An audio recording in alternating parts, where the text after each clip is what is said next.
Bangladesh, India, Pakistan, the subcontinent's political history is replete with strong women who have dominated politics in their respective countries and led their people with panache.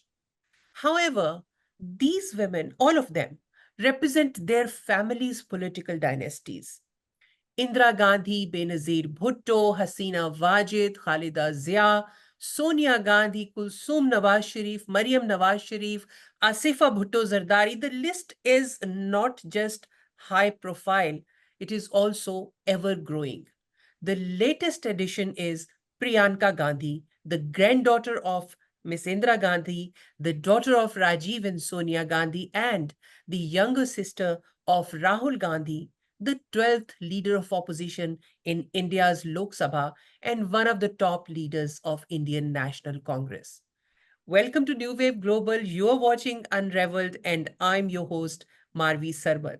Our focus today, as you can guess, is the electoral debut of Ms. Priyanka Gandhi. Priyanka Gandhi Vadra has submitted her nomination papers for contesting the upcoming by-elections on the Lok Sabha seat from Wayanad constituency in the southern Indian state of Kerala. This might be Miss Gandhi Vadra's electoral debut. She is certainly no stranger to politics and has been managing the Amethi constituency of her mother since 1999 and Rai Bareli constituency since 2004. Why did she wait so long to enter the electoral fray, and why now? Will she be able to play a proactive and independent role in the Lok Sabha or continue to act as a subsidiary to her brother? Has Congress embraced the strongest criticism it has been facing, that is, the dynastic politics? Is this really the first time that three Gandhis are part of the same Lok Sabha? To help us unravel all these questions today, we are joined by a distinguished guest, Mr. Vinod Sharma, the political editor of Hindustan Times. With decades of experience in journalism, Mr. Sharma is one of India's most respected and senior journalists and political analysts. Welcome to the show, Vinodji. Thank you, Marvi. So, let's start with the first thing. What took so long for Ms. Gandhi Vadra to make this formal entry into the electoral politics? No, you mentioned many families, dynasties, alleged dynasties, You Yeah. mentioned the Bhuttos, you mentioned Hasina, you mentioned Nawaz Benazir Sharif, Bhutto, Nawaz Sharif. yeah. You forgot to mention Bandaranaike's. These are all subcontinental dynasties, and they are very distinctive, very different from the kind of dynasties we know in North Korea or for the kind of dynasties we know other autocratic countries. These are democratic dynasties. That's right. They inherit a family tradition, but then when they contest election, they get the popular approval and they create a space for themselves. Now, all the names that you mentioned, Marvi, they may have come as dynasts, but by the time they were through with their tenures, they created a dynasty of their own, a legacy of their own. Take the example of Benazir in your country. Take the example of Bandaranaike in Sri Lanka. Take the example of Sheikh Hasina, whatever you might talk about her, or Khalida Zia. They are today standing on the strength of what they themselves created. Yes, of course, they had the initial, what should I say, first mover advantage compared to others. But then they contested elections. They were not imposed on by the families of the people of their respective countries, and they created a legacy of their own. And frankly, may I tell you that once I won't name the person, but I happened to tell a Gandhi family member the striking similarities between the Bhuttos and the Gandhis in terms of their destinies, not in terms of what they stood for or not in terms of anything else. And there are striking similarities. There were two sons who had an unnatural death. There were daughters-in-law who were of a foreign origin, Ghenwa Bhutto and Sonia Gandhi. And the two sons who lost their lives were very promising. They could have been, had God been kind to them, they would have been great leaders of their own countries. You may forget about what people think, what the opponents think of them. Because at the end of the day, democracy is all about people. And it is the popular endorsement that makes leaders, not the rivals, yes or no. So, Benazir Bhutto, I once told a Gandhi family member that there are striking similarities between the Bhuttos and the Gandhis. And also in terms of the tormented childhood which Benazir had, which Zulfikar Bhutto had, which Sonia's two children had. These were people, and this is what Amitabh Bachchan once told me when I was interviewing him shortly before he resigned his Allahabad seat. I asked him a provocative question.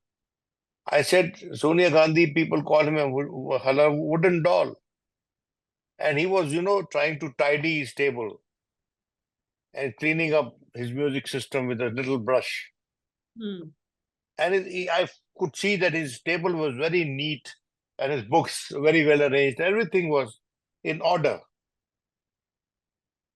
And he put down the brush and he leaned across the table. And he's a tall man, I'm a short guy. To tell me, Mr. Sharma, what do you expect from a woman whose children are not having a normal childhood? What do you expect of a woman whose children are not able to go to a regular school? And Mr. Sharma, what do you expect of a woman who wakes up every morning with the mortal fear that the man getting out of her bed may not return in the evening? He's a man of few words, Amitabh Bachchan. He is not very expressive mostly and keeps his sentiments to himself. And he's often criticized for that. But I remember, and very vividly, and I'm disclosing to you something which I don't often talk, because I thought I'd save it for the book if I can ever write one, And I could make out that he really understood the pains and the problems and the challenges it takes to be an important political family of a very big and a very complex country like India. And to mock at them, whether anybody is mocking at Benazir. I know, I've seen Benazir. You know that I've been in your country, I served there. And I've seen how once Sheikh Rashid was mocking at her when she was talking about the horse stable her husband ran. And it was almost obscene, the way he was laughing while she was making her submissions. You may have problems with these women the way they have come up. You may have problems with these families the way they have come up. But you can't question their tenacity of purpose, their resolution and their resolute temperament, which helped them withstand all those challenges. So coming to your question, that Priyanka Gandhi has been in politics, as she herself said, has been campaigning for her family. He campaigned in 1989 for her father. Yeah. Oh, yeah. Before 99's exactly. Yeah. When her mother 84, her grandmother died, and her father became prime minister. And that the first election he faced, he campaigned for her. She campaigned for him in 1989. And I have seen her campaigning for Satish Sharma, who was a family confidant, who was contesting from Raebareli, and it is something my eyewitness account that the first and I mean that's the first time one heard her make a public speech. And she went and spoke to, struck an immediate chord with the people there. And she went, she told them कि जिसने मेरे बाप के पीठ में छुरा भोंका, आप उसके लिए वोट देंगे. And lo and behold, Arun Nehru, the great so-called Chanakya, ahead of his times, credited a lot of guile and Machiavellian tactics, lost the election.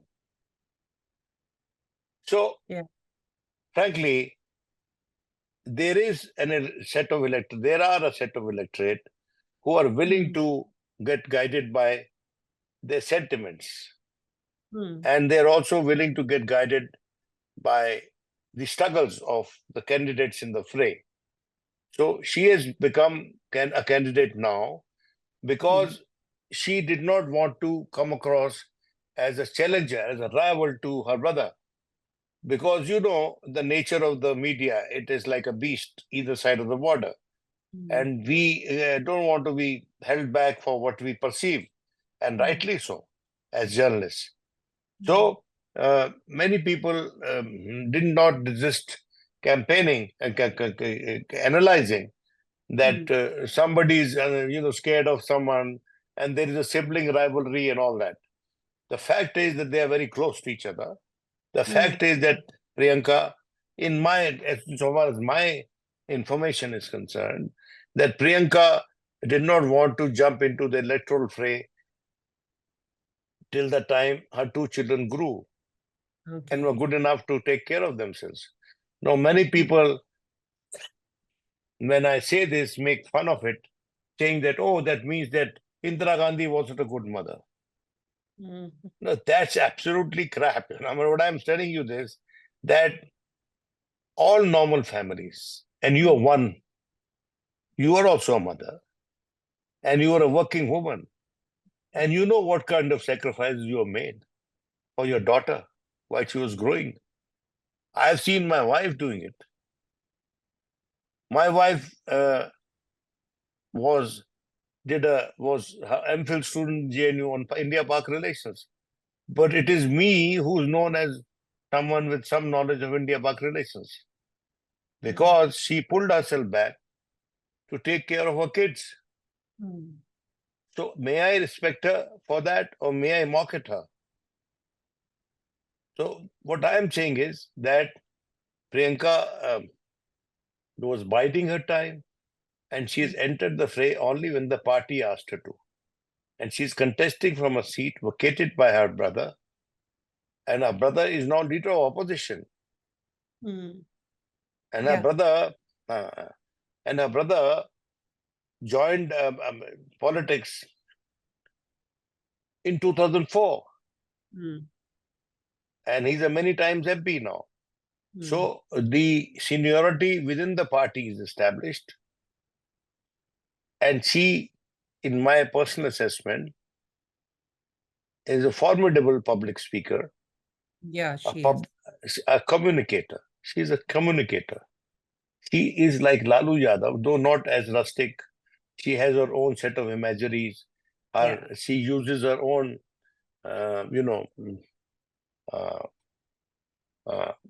similes and imageries. She is not, when she talks, she actually, her purpose is to communicate, and she is able to communicate what she wants to say more pointedly, more sharply. May I dare say than even her brother, more sharply than her brother. Though her brother has his own strong points. Here's a guy who has withstood all kinds of nasty descriptions of him, like Pappu and all that. So, but it happens to most of us. It has happened to some of the best leaders I have known. To some extent, this has also happened to Mr. Modi when he Mm. had just joined active politics, I mean, in the national politics, and was announced the prime ministerial candidate by the BJP.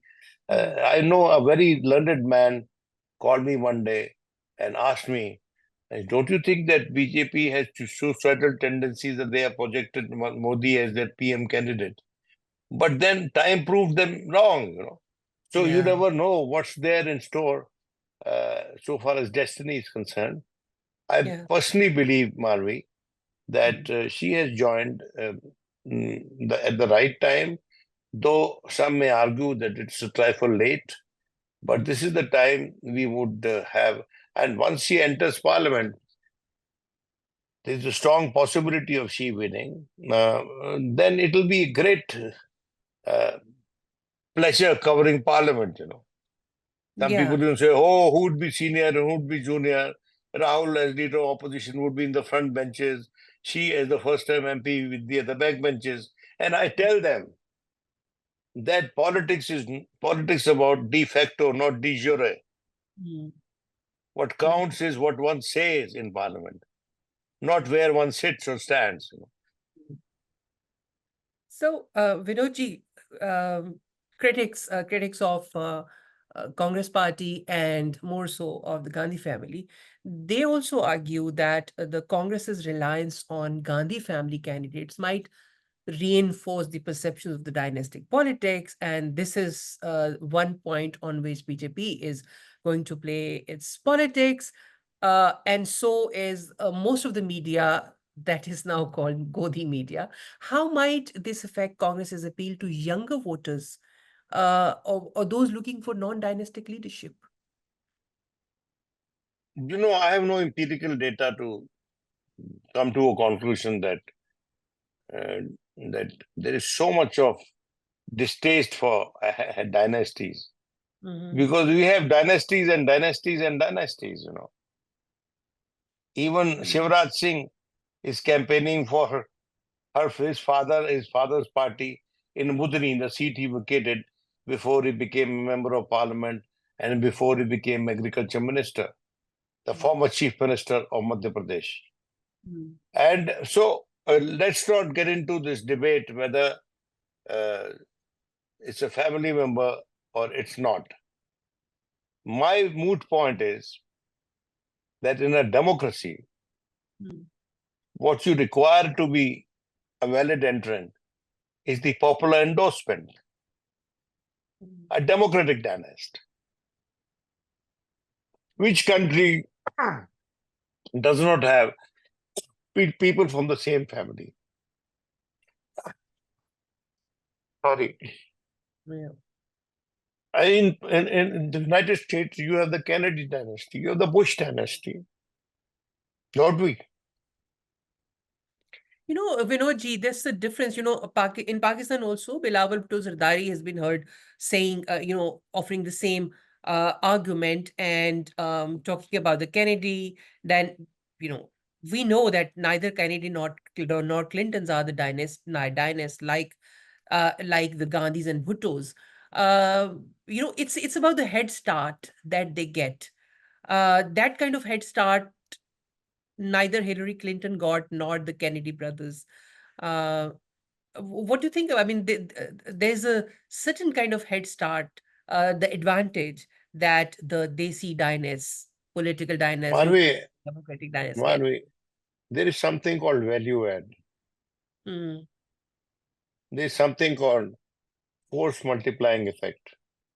Hmm. A very senior aide of the Gandhi families. Hmm. Actually, I can name him, Ahmad Patel. I asked him once. I said, Ahmad bhai, ये इतना क्यों reliance है एक ही परिवार पे? क्या? What's Hmm. the problem? What's the issue?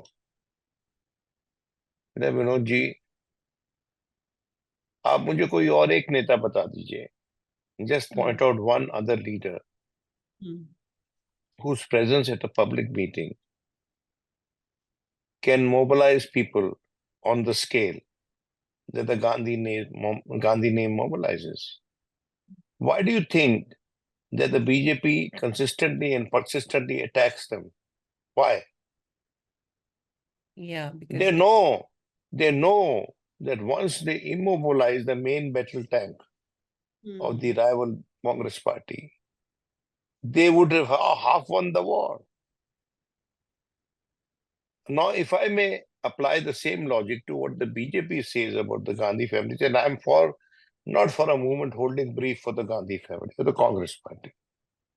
I'm telling you as a dispassionate observer, who believes that the Congress's founding principles are the best recipe for governing a complex country like India.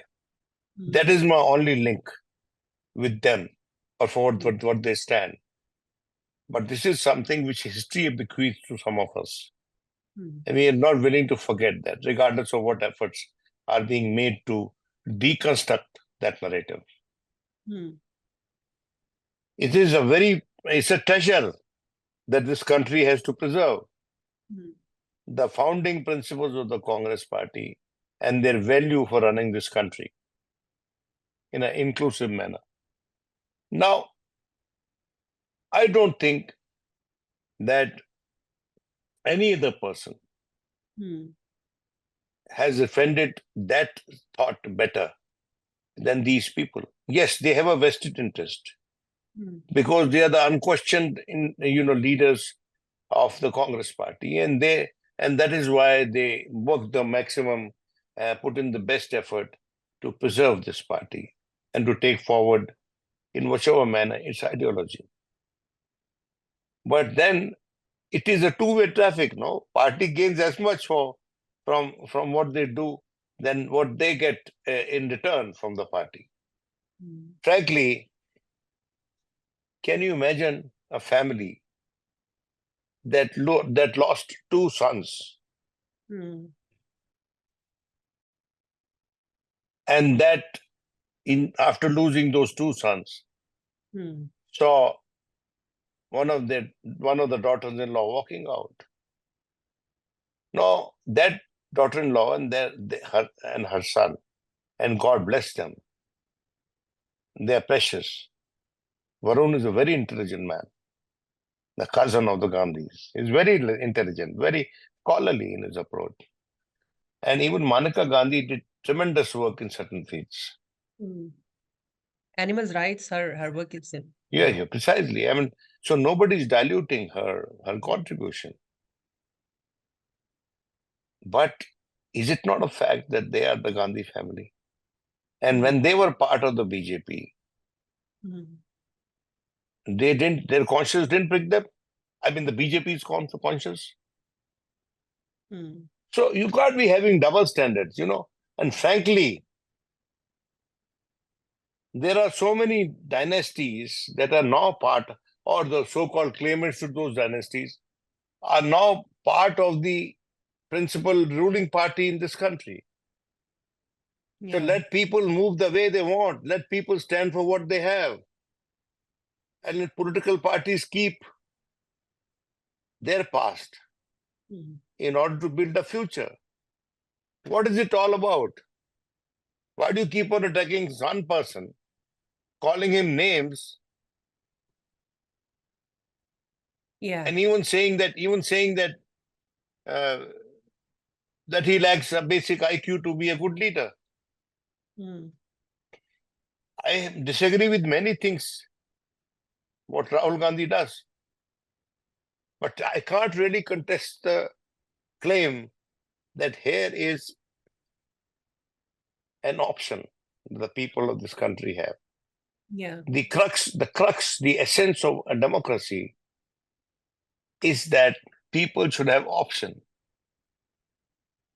And anybody, if anything is done to erase that option and make the people of this country dependent on one option, then it's not a democracy. It's an autocracy. And definitely not and in a way, theocracy. And doesn't in India doesn't strengthen the democratic culture. It doesn't. Right, absolutely. So, but coming to Wayanad constituency, it is considered a safe seat for Congress and has been with it since 2009, I believe. So why do you think the Congress chose Wayanad, a party's stronghold, as Priyanka Gandhi's entry point into electoral politics? Do you think it's a strategic choice or a safe option because the party might still be skeptical of Ms. Gandhi Vadra's, chances of bagging an electoral victory?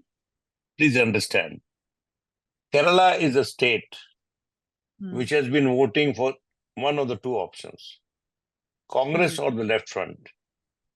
Both these entities are today part of the India Alliance, which is the opposition grouping.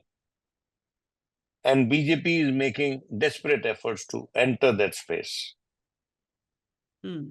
So the Congress party, yes, of course, the safe seat consideration is there. Hmm. But then handing over the family chest to a reliable pair of hands. Hmm. Kerala, Wayanad is a seat which is electorally the family chest Hmm. of the Gandhis, and they want to place it in the right hands, safe hands, regardless of the left contesting that seat and left knowing that whether they win or lose, it will be in the share of the India alliance. When it comes to national politics, the left is with the India alliance. It is not. And may I tell you one thing, that Indian left, like left anywhere in the world, is a reliable alliance partner. They may leave you on ideology, on ideological principles, but they will not leave you. They will not quit an alliance just for getting some pelf for power, some pelf for power. Hmm. I please kindly recall, did not our Indian left refuse the prime ministership offered to Jyoti Babu Hmm. on the argument that we will not lead a government unless we have the legislative strength to pursue our policies, to Hmm. implement our policies? Now, they are mocked at, they're made fun of, Hmm. but in so far as their, their, their principled position Hmm. articulated so well at many times, and especially when Devi Gowda became prime minister and Jyoti Babu could not, and Hmm. Jyoti Babu called it a historic blunder. I Yeah. tend to agree with him, because had the left taken that offer, they would have run the alliance for a longer period. Hmm. I'm very clear about that. And once they had run the alliance for a longer period, they would have penetrated the institutions the way the BJP is penetrating now. So they lost that opportunity. Hmm. So I think that Wayanad is a seat which is precious for the Congress. Wayanad is a seat which is crucial for the India Alliance. And Wayanad is the seat which BJP may desperately want. Hmm. So I mean, it's a no-brainer that she has been put up Yeah. there. And secondly, she has been put up also because she is the younger sister of Rahul Gandhi, and also because he has been working for the party since 1989, and also because she brings value to her presence. She adds value to the Congress campaign when she is in the forefront or when she is performing crucial roles. Yeah, in electoral terms, that may not have translated, in a staggering manner. But then, many a times when a log of wood becomes good enough for for carving a santoor out of it, it takes time seasoning, no? Yeah. She Uh, took time seasoning, and she's now there. as a sitar, as an instrument, musical instrument, and she is. May I tell you that she is the best rejoinder to the anti-India forces who don't tire of mocking the Congress party and the opposition parties. She Yeah. will bring a lot of value, and she will do it as well as Mulayam Singh Yadav's son, Akhilesh Yadav, does. I was at a function this evening where he was speaking, and he is a man with a way of with a way with words, and he's a man who has proved his worth. He too became chief minister. He's a dynast. But when he became chief minister, the credit for that went more to him than to his father. In my assessment, I covered those elections. So let's not dismiss the problem, in your country, which has thrown you out, and my country, which is mercifully hasn't, is that um, we don't value constructive dissent. We take it personally, our politicians. In fact, they should be happy to have constructive dissent. As one person, one friend of Pakistan, Manishankar Iyer, once told me, and he's so bright, he's at the same time he's as erratic as he's bright. But all bright people are erratic, Yeah. That he once said that, these left parties, when they make these comments, they criticize me. It's a very good input for me to do policy correction as a minister. And that is why the old adage is that a government is as strong as the opposition. Absolutely. He's a The wise man. sooner, Yeah. the sooner the parties in power realize that, the better for the country where they are running, which they are running. So I Absolutely. personally believe that let's have as many voices as possible. Let all good men come to the aid of the country and help govern it. Yeah. And lastly, finally, very briefly, I'll just touch upon the recent, the BJP national spokesperson Gaurav Bhatia, I was hearing, has accused Congress leader, the Priyanka Gandhi Vadra, of non-disclosure of some essential information, financial information regarding her and her husband Robert Vadra's assets, which he believes is in violation of Supreme Court's directive. So, do you think there is a possibility of ED, Enforcement Directorate, making a move against Priyanka Gandhi or her husband, or her candidature might be in any danger because of that? Look, I don't know. I really don't recall. I don't know. I haven't heard Gaurav. I have not heard Gaurav Bhatia. But once upon a time, for your information, he was the Advocate General of Uttar Pradesh under the Samajwadi government. So, Gaurav, that's his choice where he goes and where he does politics. But, if there is an attempt to scuttle her candidature, I don't think it's going to reflect well on the ruling party. They Yeah. may create problems for her. They Hmm. may keep the sword hanging on her head. Hmm. But then the fact is that despite all the allegations and the charges which are being stated, no formidable case has been brought against her husband. Hmm. And if her husband is guilty, he should be punished. But you have to prove that he was part of that process in which he has been declared guilty. Hmm. And there's been no No proof as such. yet of that.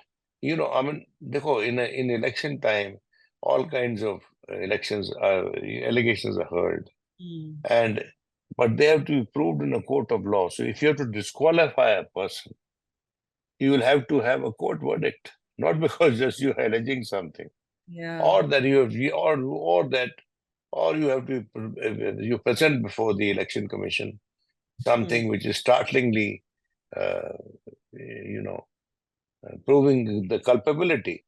Yeah. But I think that it's a long process and it takes time. But if they have said, if Gaurav Bhatia have said anything of the sort, he's a lawyer. So insofar as law is concerned, he maybe knows a bit better than me. But I know many lawyers who are a lot better than him and who would be advising her. Yeah. So it might not it be I think grave mistake uh to It works either way. No, it's a double-edged weapon. No? It can yeah, cut both ways. yeah, और वो that's भी election से पहले करवाओगे तो आप क्या लगेगा? yeah. That you are trying to Can eliminate a backfire. contest. Yeah, You see, absolutely. the charge against the BJP is that BJP seems to be working in a direction Hmm. where she wants to eliminate contest in a democracy. That's right. Can you imagine a democracy without contest? Yeah, yeah, So absolutely. So it can backfire on BJP. Very true. I don't know whether what they'll do, but it'll cut either way, Yeah, both that's right. ways. So thank you very much, Vinodji. We wish best of luck to Miss Priyanka Gandhi Vadra, and we are very grateful She for. has to earn that. She has to earn that. Yeah, absolutely, She absolutely. can't.